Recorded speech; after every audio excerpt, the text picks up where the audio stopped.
Hey YouTube, welcome back to the channel. It's Rebound and I'm back at it again with another video. So, as some of you know, I recently did 2 test live streams, and it was a good opportunity for me to engage with you all and to really see what was on your minds. I gave you a little information about myself, and it was just nice to finally interact with each other since, I've created this channel. And, during our conversation, there was 2 things that came up that I want to cover, right? So there was someone who messaged me and wanted to talk about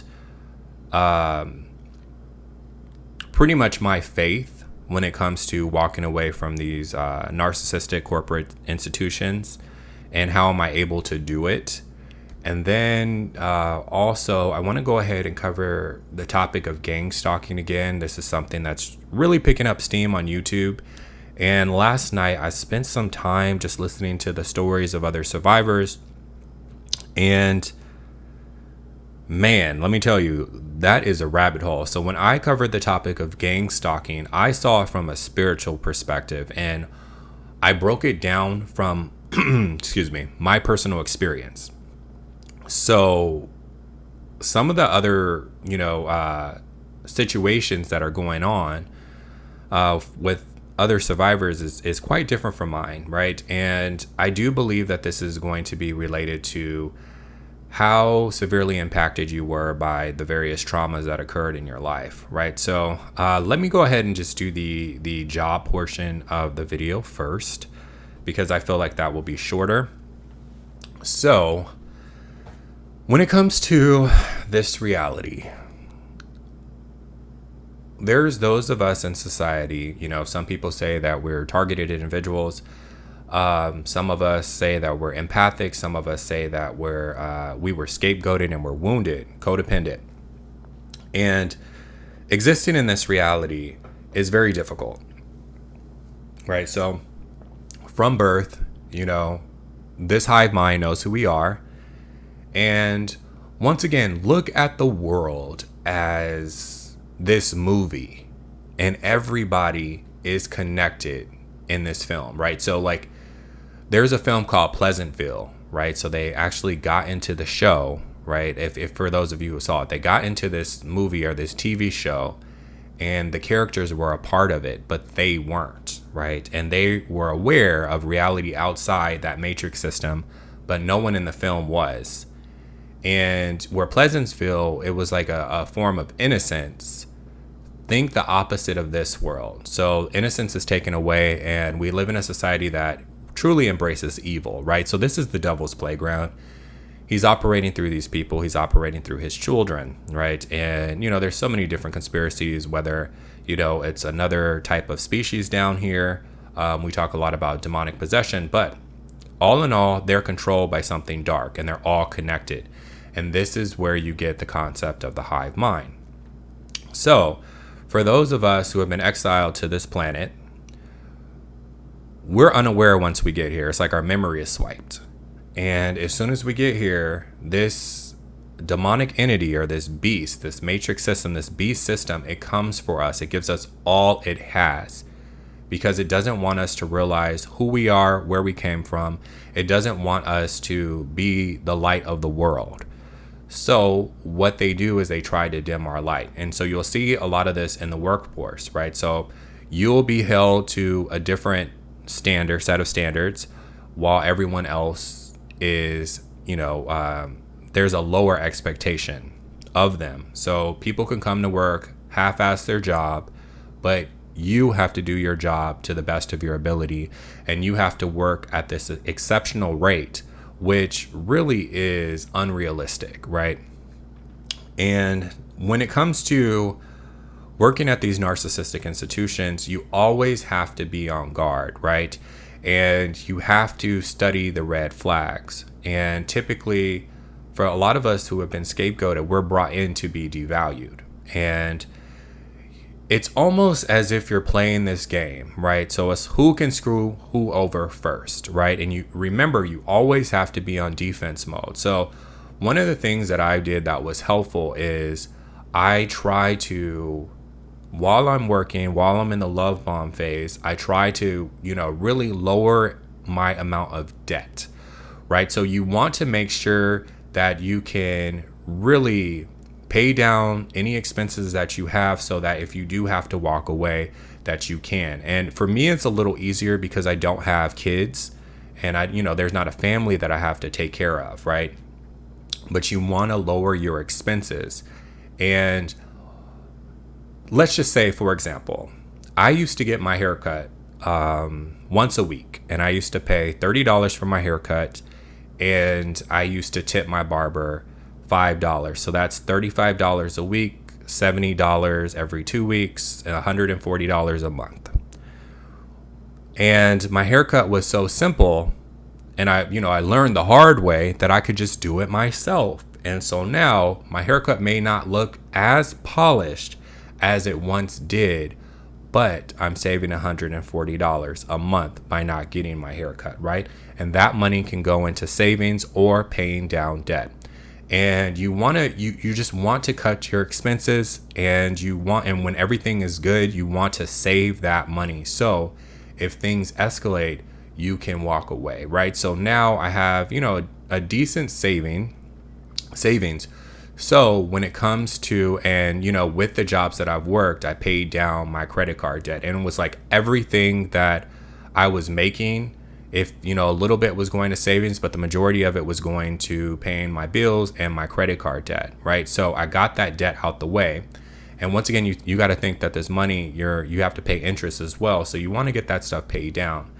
And this will make it easier for you to walk away from these institutions. Let's see what else. And people said, why is my faith so strong? So I've gone through a lot in my life, and I understand the world that we live in, or I'm getting a glimpse of it, right? It's becoming more clear and clear each day that, I'm here.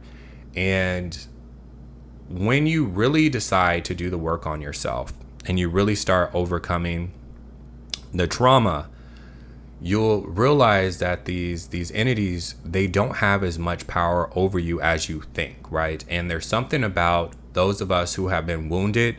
We're targeted, we're easy prey, right? So they see that we're wounded, and that's why they attack us, right? And there's different things that could wound you. Some of us have been physically abused. There's others who have been sexually abused. Fear of abandonment, neglect, all these different types of gaslighting. All of these things are going to wound the individual, and society will see that you are scapegoated, and they will play along, because once again, this hive mind truly connects, and society needs people at the bottom. They need people who they can feed off of. They need people who they can push their toxicity onto, right? Because the world, they're never going to take accountability for who they are or what they are, and they hide behind lies, right? And one of the issues that those of us who are empathic or who have been scapegoated is we're truth tellers. So once we tell the truth, that pisses off them, because their whole system is built on lies. And because of everything that I've gone through in my life, I'm not scared to walk away, because I know what peace tastes like, right?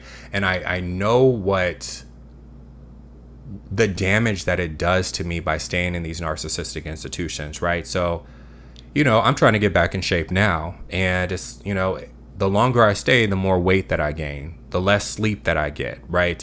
And who knows what's going on in the spiritual realm, but by choosing to engage with these people, they really do affect your peace. And for those of us who are wounded, it's hard to heal that way. And once again, it's almost like playing this game of chess, right? So you have to do things to make sure that you benefit yourself in the long run, and you can't be led by fear, right? So this world wants you to be very fearful, and by being very fearful, you will choose to accept things that you don't necessarily agree with. And once again, I've allowed these companies to abuse me. I've allowed people to abuse me. I've allowed my own family to abuse me. And after 30 years of this shit, yeah, it's not happening again.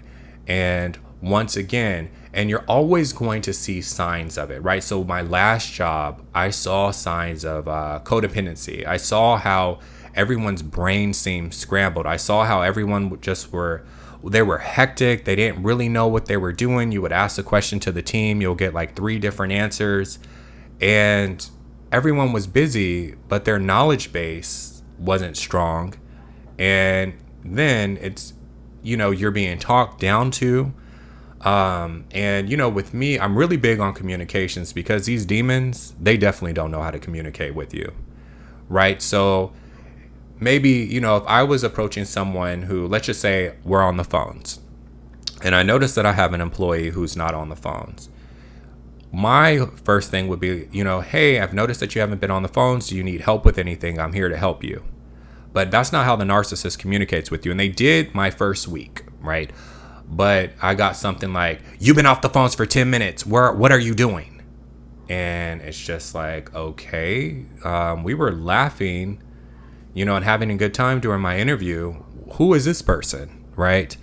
And once again, for those of us who have been abused, the narcs can see it. They can see it, and they're like, ooh, this will be a great one to bring into our organization, right?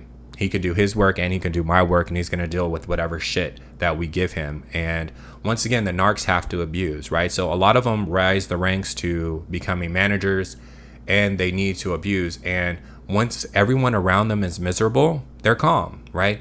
And for those of us who choose not to be miserable, they see that, and then we become a target. So this is where the triangulation came in, right? So I talked about how my supervisor messaged me privately and told me that I'm doing a great job, and she's really happy that I am decided to join the team, right? After she knew that she manipulated me, and she takes our private conversation and she puts it in a group chat. So now there's 30 people who see this conversation, and they're like, they could be saying things to themselves like, I've worked here for 7 years, and why is she complimenting this new guy? But this is a way to triangulate me, because narcs love drama.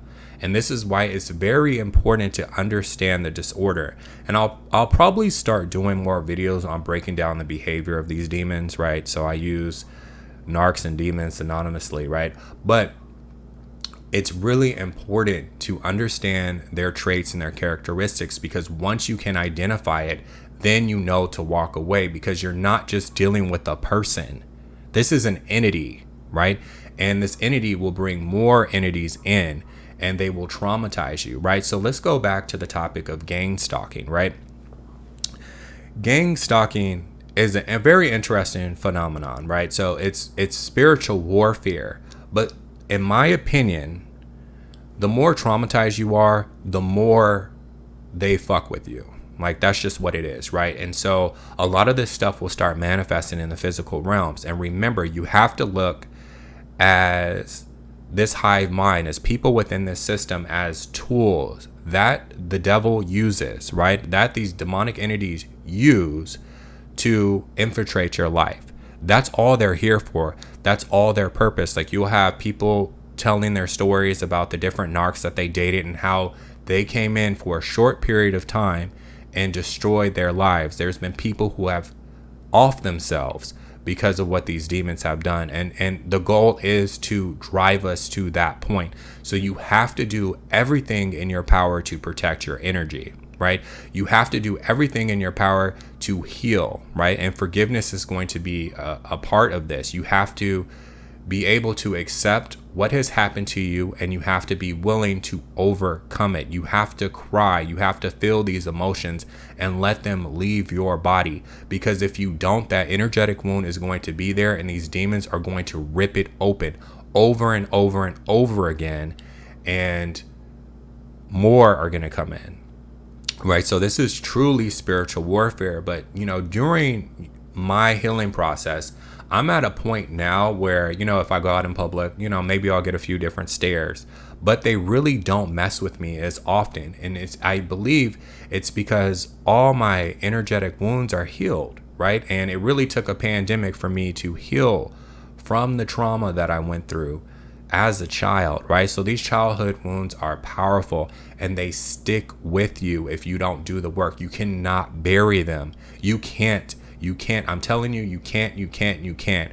And these demons will see that, and they will come into your life, and they will play on your vulnerabilities only to sabotage you even more. Right. And this is why boundaries is important for those of us who have gone through abuse.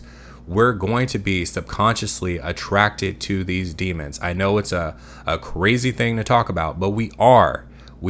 And sometimes what you're attracted to isn't what's best for you, or what you're familiar with isn't what's best for you. And this is how I was able to really see how many narcs I had in my life, especially the covert narcs, because I knew just from my trauma and this magnetic field that I had towards the narcissist, or this magnetic attraction pull, I knew that I wasn't attracted to healthy people. I was attracted to toxic people. So that put me in my place, and I realized, okay, there's some work that I need to do. I can't go around society blaming the villains or the demons for why I haven't overcome my trauma, because I'm powerful enough to overcome it. You all are powerful enough to overcome it.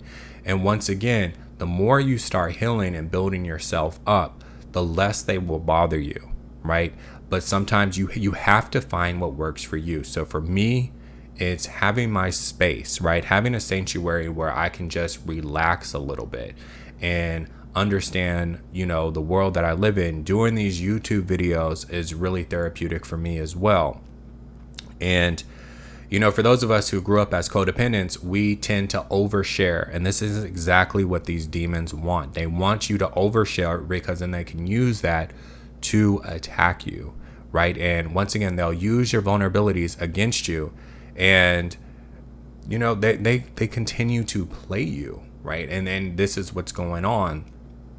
And so when you see all of this stuff from a spiritual realm, then you understand that this is why they come into your lives. Like, we're like magnets to these people, right? They want to attach themselves to us so quickly. It is crazy. But once again, this is why it's important to take your time with people and to look out for the red flags, because once you look out for the red flags, the narcissists, they're very predictable, right? Once you understand what the covert narcissist is, once you understand what the overt narcissist is, and how these narcissists behave in groups, right? Because they do have this hive mind. They act as a community, right? So we talk about the concept of community gang stalking. They're all a part of the same system. This is their world. Once again, we're exiles to this world, and the goal is to attack us over and over again, because society needs a scapegoat. And because our world is inverted, because everything is flipped upside down, evil will always be propped up. And people who choose to hold on to good, we're going to be placed to the bottom, right? But it's because they know that we're the ones who truly have power. And you can see this going on right now in the world, right? So there's this constant push of scaring the population, right? And the reason why, especially at this time, it is important to heal is so that you don't submit to their lies, because that's all it is. It's lies. It's lies. Even when it comes to, this current inoculation, just know that everything demonic is pushed in this world, right? So they're never going to give you something that's going to benefit you, right? Going back to the job situation, what can we do to get you to stay, right? We've given you the money that you asked for. Please just come back and take the abuse. Okay, well, what I'll do is, if you let me start at a later time and you cut my hours, then I'll come back, because I can deal with the fuck shit for maybe 4 or 5 hours a day, but not 8 or 9. Oh no, we can't do that, right? Why? Because the goal was to bring me in to abuse me, right? So I guess you can call me, I don't want to say I'm an average Joe, right? But when it comes to people that don't know me, it's not like, oh my God, he's this brilliant guy, right? But why did they want me so bad? Because they need somebody to feed off of. That's why. Everyone was super nice to me when I joined, and it faded. And I'm like, okay. And I remember speaking with another supervisor. And I remember she was on the phone. I was like, she was on the phone with me. I had a question with her, and I asked her, I said, is everything okay? Are you okay? And she was like, yeah, I'm okay. And I'm like, oh, you sound down. And she was like, I'm just tired. And once again, my first introduction to this woman and was we're laughing together. I'm thinking that she's a great person. And, I transferred the call over to her, and, I kind of like chuckled as she was like, just transfer the call.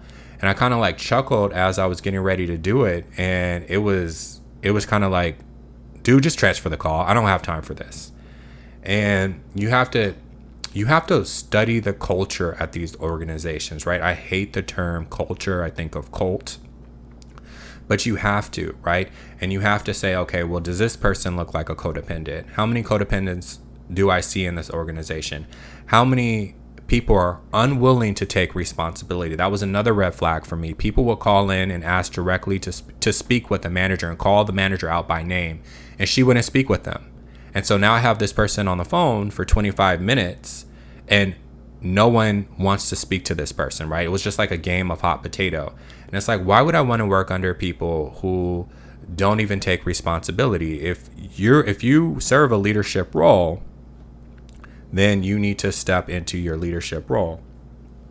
And yeah, but that's what we're dealing with, right? And it's I feel, even going back to this topic of gang stalking and this hive mind, I feel that you have to be very careful about some of the things that you dabble into, because it will invite these dark spirits in.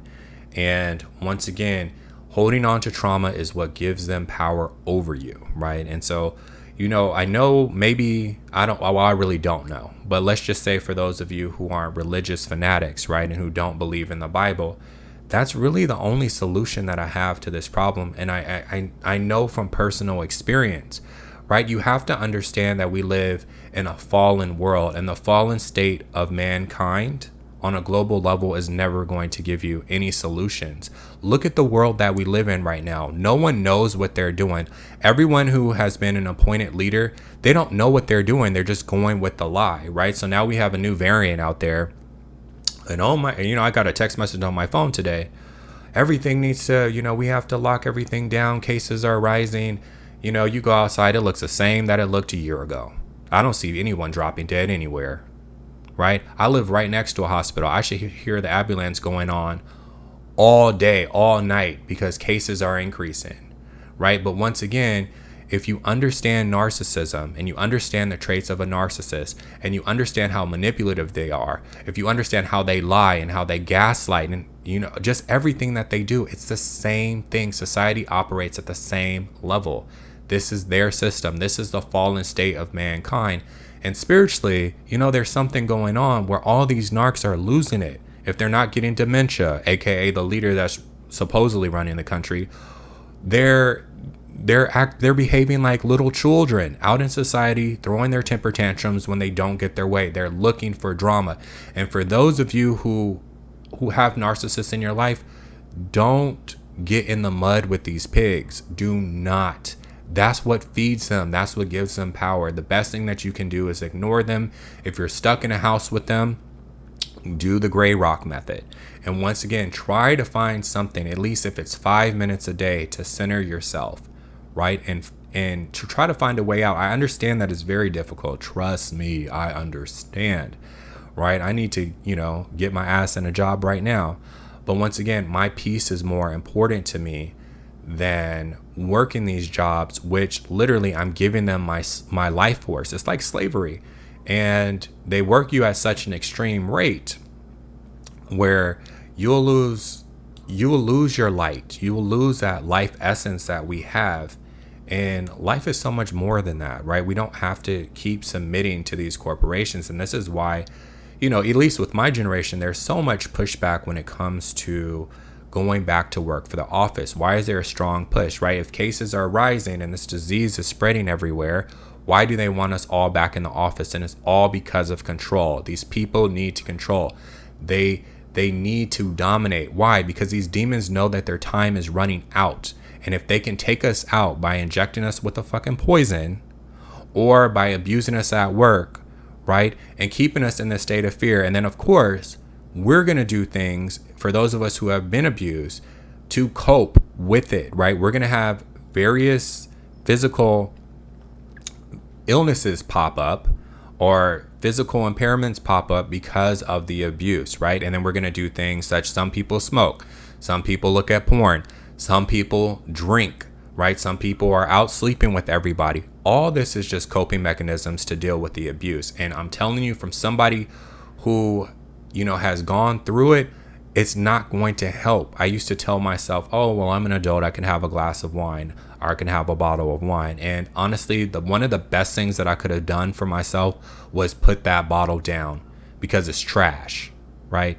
And it will just bring you back into this state of toxicity, right? And once again, they call them spirits for a reason, right? And I do believe there's been times where I knew what was going on when I was drunk, right? And I allowed certain situations to happen. And as I sobered up, I was like, what did I just do? But I was aware of it the whole time, right? So once again, you have to do things to protect your energy. You have to do things to heal yourself.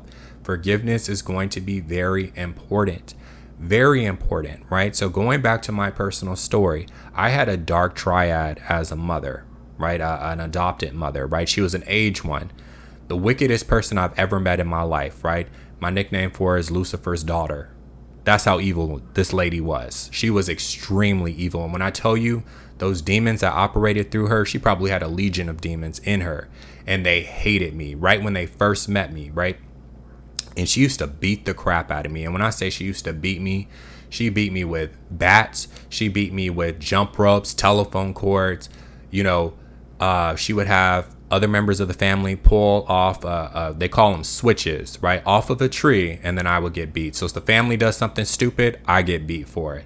Somebody gets in trouble at school, I get beat for it, right? Because once again, they're unwilling to look within. And so, of course, they make you the problem. And it's just their mind. It's that reprobate mind. Their mindset is trash, is gone. It's not there, right? And they project their insecurities onto you, right? So for those of us who study these narcissists, we know something's wrong with them, and they'll try to say something's wrong with us for observing their true characteristics. But anyway, I say that to say this. This woman sabotaged me as much as she could, right? She threw me into special education. She told me I was slow. She told me I'll never amount to be anything. I'm going to be a drug addict just like my mother, and I'm going to end up on the streets. None of that stuff happened, right? But I had to use that, I had to reflect on that, learn about the disorder which she suffered from, or the demonic oppression that she had, and I had to forgive her.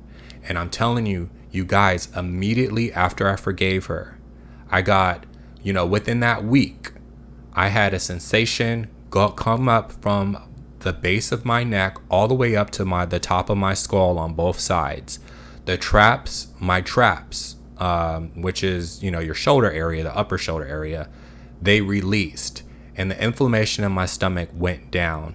And the next day I woke up and I had the sense of peace, and immediately I started cleaning the house, right? So for those of us who release trauma, we also start throwing away things, that are in our homes. It's weird how it operates, but that was the first step that, I could take into healing, right? And because she had done the worst damage to me, everyone else, it became a little bit easier. But I had to go step by step. I had to forgive my biological mother for abandoning me. I had to forgive my biological father for abandoning me. I had to forgive my biological sister for, the relationship that we lost, my nieces and nephews, right? I had to forgive my adopted family, right? And when you operate from a level of acceptance and forgiveness, and you're going to go through stages of grief and, of course, denial, but you have to work through this process, right? And, once again, if it helps you to read books and listen to other survivors, you can do it. But once again, we can't be bitter our entire lives, because that's what keeps us in the trap. And that's why this is what prevents us from healing. And this is what keeps these demons coming our way. You have to let go. You have to heal that you have to heal that energetic wound, because that's the only thing to prevent are to help slow down the spiritual warfare that's coming your way. And once you're built up, there is nothing that this world can throw at you where you will ever fucking submit, right? And we all know what I'm talking about. But where you would ever submit, you never compromise with evil. Never. Never. And this world is fucking evil.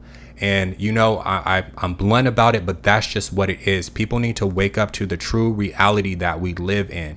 We literally have psychopaths running this world, and you never conform to them, right? And once again, healing is very important right now because there's so much stuff that the world is going through. And if you stay fearful, you will submit. And the people who even are submitting, they're going to get played too. They're going to get played too. So, and that's how fucked up this world is. They will stage a crisis that will get you scared. You will submit. And then after you submit, they're like, but wait, there's a Zeta variant. There's a Lambda variant, right? Because once again, they just want you to submit over and over again, right? That's what they want. And you have to stand up, understand who you are, understand why you've been going through this abuse your whole life. So you could look at it from a victim mentality, or you could look at it as in practice. You know, for those of us who have gone through shit, we know that this world ain't shit. We know it ain't. And never side with them. And by going through this, it has made us strong. We survived it. We survived it. Our inner child survived it.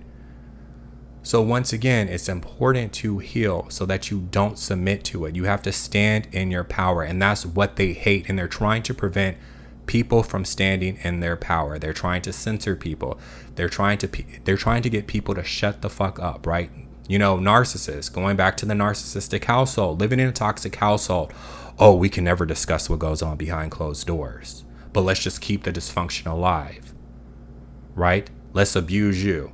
And it's the same thing that's going on with society, and the same thing that goes on at these narcissistic corporations. Oh, we must not talk about that. We must not talk about all the drama here. You know, we keep this in between the family. No, you expose the evil for what it is. And that's why we live in a world where we just have liars everywhere. And then liars, the main ones who lie, get mad for people who expose the lies and who call it out for what it is. When you go on these jobs, everybody lies, right? Everybody gives you their false image. And we wonder why the world is so fucked up. People don't even know who they are anymore. They don't. And for those of us who try to tap into who we truly are, they have a problem with us, right? And once again, this is why we don't fit in and we'll never fit in. But once again, don't compromise of who you are, right? Let your light shine, like the Bible says, because these demons hate it, and they're going to hate you even if you submit to them. So you don't. But anyway, I guess that's going to be all for this video. But I wanted to go ahead and put that out there because honestly, people are really going through spiritual warfare out here. It is crazy. It is crazy. But once again, you do have the power to overcome this stuff. Just like the dark spiritual side exists, the good spiritual side exists, and you have been protected, and you will continuously be protected. You just have to seek truth, and you have to open yourself up to it, and don't lose your ability to love, right? Don't lose your ability to have faith, and realize that there's something better that comes after this, right? Especially for those of us who have suffered. They never want us to realize that point. But once again, it's a pleasure communicating with you all. I might hop on live later on this week. I'm not sure yet. But I hope everyone's having a great day. And hopefully these were some words of encouragement that some of you all needed to hear. Please like this video if you lasted to this part. And I will talk to you later. Take care. Bye.